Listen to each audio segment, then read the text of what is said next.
तोर सुरता गोरी मोर दिल्ला बेकाबू करे। कैसे बताओ तोला गोरी तोर से मोला माया होगे। तै मोर सजनी मैं तोर सजना, कब लेके आहू डोली तोर घर अंगना। तही मोर सोना तही मोर सोना, तही मोर सोना तही मोर सोना।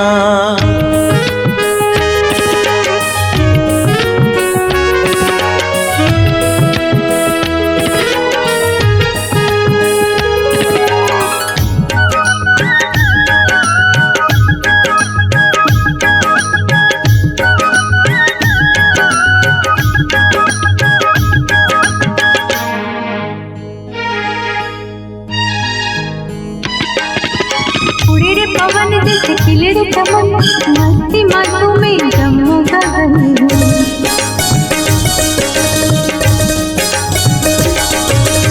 ओही मिलन जैसे तोर मोर संग में साथ है करते मोर धड़कन। मोरो मन होही तोरे दिल माइक कोना, तोरे से मिले जुदा नहीं होना। तही मोर सोना तही मोर सोना, तही मोर सोना तही मोर सोना।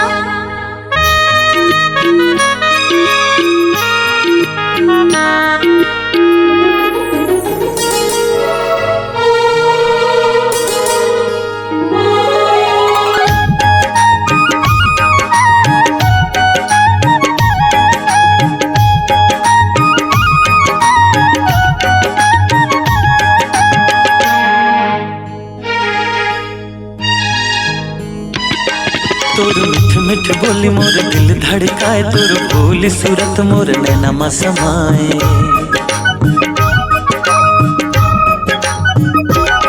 संग संग जीना तोर संग मरना, अब छूटे नहीं हमर माया के बंधना।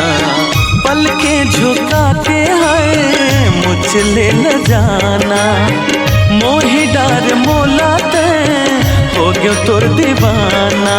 तही मोर सोना तही मोर सोना, तही मोर सोना तही मोर सोना।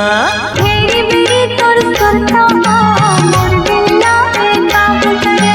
कैसे बताओ संग तोला तोर से मोला माया होगे। तोर दिल के धड़कन मांग नाम तोर होना, पाके तोला संगी फिर नहीं खोना। तही मोर सोना तही मोर सोना, तही मोर सोना तही मोर सोना। तही मोर सोना तही मोर सोना, तही मोर सोना तही मोर सोना। तही मोर सोना तही मोर सोना।